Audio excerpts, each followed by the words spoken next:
ತ್ರಿವೇಣಿ ಸಂಗಮಕ್ಕೆ ಹೋಗ್ತಾ ಇದ್ದೀವಿ. ಇಲ್ಲಿ ಬರ್ತಕ್ಕಂಥ ಜನಗಳನ್ನು ನೋಡಿಬಿಟ್ರೆ ನೀವು ತುಂಬ ಗಾಬರಿ. ಇಲ್ಲೆಲ್ಲ ಕಾಣಿಸ್ತಾ ಇರ್ಬೋದು. ಇಲ್ಲಿ ಸಾಧುಗಳು ಇಲ್ಲಿದ್ದಾರೆ, ಏನು ನೋಡ್ಬೋದು, ಕಾಣ್ಬೋದು. ಪ್ರತಿಯೊಬ್ಬರಿಗೂ ಕೂಡ ಇಲ್ಲಿ ಬರ್ತಕ್ಕಂಥ ಜನಗಳನ್ನು ನೋಡಿದರೂ ಕೂಡ ನಿಮಗೆ ಎಷ್ಟೊಂದು ಆಶ್ಚರ್ಯ.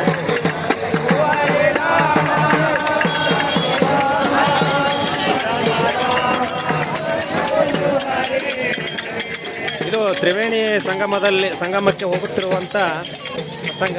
ಆ ದಾರಿಯಲ್ಲಿ ಸಿಕ್ಕಂಥ ಜನರು ಇಲ್ಲಿ ಕೂಡ ನಾವು ಇಳಕಲ್ಲಿಂದ ಬಂದಂಥ 4 ಜನರು ಇಲ್ಲಿದ್ದೀವಿ. ಇಲ್ಲೇ ಕಾಣಿಸ್ಬೋದು.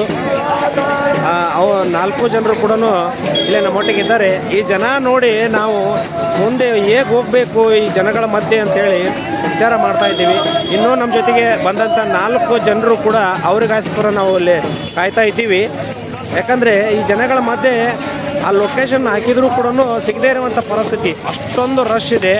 ಹಾಗಾಗಿ ಇಲ್ಲೇ ಜನಗಳ ಮಧ್ಯೆ ಈ ಜನಗಳನ್ನು ನೋಡಿ ಏನು ಅನ್ನಿಸ್ತಾ ಇದೆ ಅಂಥೇಳಿ ಇಲ್ಲಿ ನಮ್ಮ ಜೊತೆಗೆ ಬಂದಂಥ ಮೌನೇಶನ್ನ ಕೇಳ್ತಾ ಇದ್ದೀನಿ. ಕುಂಭಮೇಳ ಅಂತಂದರೆ ಏನು ಅನ್ನೋದೇ ನಮಗೆ ಗೊತ್ತಿದ್ದಿದ್ದಿಲ್ಲ. ನಿಜವಾದ ಕುಂಭಮೇಳ ಇದು. ಇಷ್ಟು ಜನಸಂಖ್ಯೆ ನಾವೆಲ್ಲಿ ನೋಡಿಲ್ಲ. ಸಮುದ್ರ ಹರಿದಂಗೆ ಹರಿತಾ ಇದೆ, ನದಿ ಹರಿದಂಗೆ ಬರ್ತಾ ಇದೆ, ನದಿ ಹರಿದಂಗೆ ಬರ್ತಾ ಇದೆ. ನಾವು ಇದನ್ನು ಎಂದೂ ನೋಡಿದ್ದಿಲ್ಲ. ಇಂಥದ್ದು ನೋಡಿ ಭಾಳ ಖುಷಿ ಆಯಿತು. ಇಷ್ಟು ಜನಸಂಖ್ಯೆ ಐತಲ್ಲ, ಭಾಳ ಸಂತೋಷ ಆಗ್ತದೆ ನಾನು ನೋಡಿ. ಎರಡು ಮಾತು. ಇವರು ಗೊರಬಾಳದಿಂದ, ಇಳಕಲ್ ಹತ್ರ ಗೊರಬಾಳದಿಂದ ಬಂದಂಥ ಚಂದ್ರಕಾಂತ್ ಬಡಿಗೇರ್ ಅಂತೇಳಿ ಈಗ ಅವರು ನಮ್ಮ ಒಟ್ಟಿಗಿದ್ದಾರೆ. ಈ ಜನಗಳನ್ನು ನೋಡಿ ನಿಮ್ಗೆ ಏನು ಅನ್ನಿಸ್ತಾ ಇದೆ? ಭಾಳ ಆಶ್ಚರ್ಯಕರವಾದ ವಿಷಯ.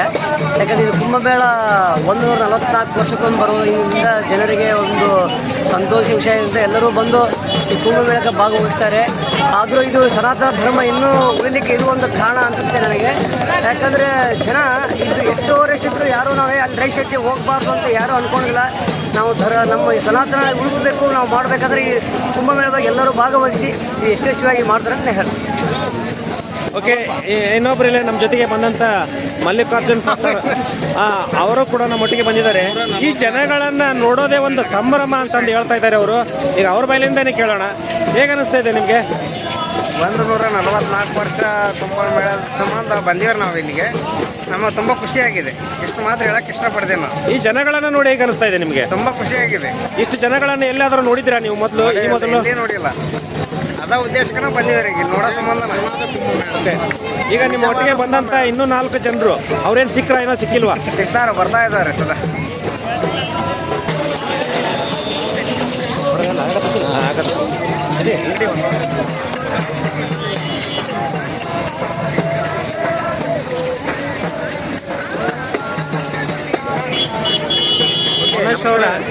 ನಾವು ಇವತ್ತು ಆ ಪ್ರಯಾಗರಾಜಕ್ಕೆ ಬಂದಿದ್ದೀವಿ.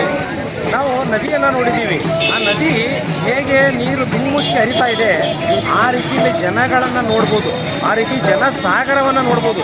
ಯಾಕಂದರೆ ಇದು ಈ ಒಂದು ಜನಸಾಗರ ನದಿ ಏನಿದೆ, ಒಂದು ಸಾಗರವಂತ ಸೇರುವಂಥದ್ದು ಈ ಪ್ರಯಾಗರಾಜ. ಆ ನದಿ ತ್ರಿವೇಣಿ ಸಂಗಮದಲ್ಲಿ ಒಂದು ಸಾಗರದ ಸಮ್ಮಿಲನ ಆಗುವಂಥ ಸ್ಥಳ ಅಂತಲೇ ಹೇಳ್ಬೋದು. ಆ ಸ್ಥಳಕ್ಕೆ ನಾವೆಲ್ಲರೂ ಕೂಡ ಹೋಗ್ತಾ ಇದ್ದೀವಿ. ನಾವು ಇನ್ನೂ 4 ಜನರಿಗೋಸ್ಕರ, ನಮ್ಮ ಸ್ನೇಹಿತರಿಗೋಸ್ಕರ ನಾವಿಲ್ಲಿ ಕಾಯ್ತಾ ಇದ್ದೀವಿ. ಆದರೆ ಈ ಜನಗಳನ್ನು ನೋಡಿ ನನಗೆ ಎಲ್ಲೋ ನಾವು ಒಂದು ಬೇರೆ ಲೋಕಕ್ಕೆ ಬಂದಿದ್ದೀವಿ ಅಂತೇಳಿ ಅನ್ನಿಸ್ತಾ ಇದೆ. ಇಂಥ ಒಂದು ಸಂದರ್ಭವನ್ನು ಇದರೊಳಗಡೆ ನಾವು ಪಾಲ್ಗೊಂಡಿದ್ದೀವಿ ಅನ್ನೋದಕ್ಕೆ ನಮಗೆ ತುಂಬ ಖುಷಿ ಆಗ್ತಾ ಇದೆ. ಅಕಸ್ಮಾತಾಗಿ ನಾವೇನಾದರೂ ಇದನ್ನು ಮಿಸ್ ಮಾಡ್ಕೊಂಡಿದ್ರೆ ನಾವು ಭಾಳ ಎಷ್ಟೊಂದು ಕೊರಗ್ತಾ ಇದ್ದೀವಿ ಅಂತಂದರೆ ಅದನ್ನು ಹೇಳಲಿಕ್ಕೆ ಆಗೋದು. ಇನ್ನೂ ಯಾರೆಲ್ಲ ನೋಡಿಲ್ವೋ ಅವರೆಲ್ಲ ನೋಡೋದಕ್ಕೆ ಅವಕಾಶ ಇದೆ. ಪ್ರತಿಯೊಬ್ಬರು ಕೂಡ ಇದರೊಳಗಡೆ ಪಾಲ್ಗೊಳ್ಳಿ. ಸನಾತನ ಧರ್ಮವನ್ನು ಇನ್ನಷ್ಟು ಗಟ್ಟಿಯನ್ನುಗೊಳಿಸಿ ಈ ಜನಗಳನ್ನು ನೋಡಿದಾಗ ಒಂದು ನಾವು ಭಾಳ ತುಂಬ ಖುಷಿ ಆಗ್ತಾ ಇದೆ ಅಂತಲೇ ಹೇಳ್ಬೋದು.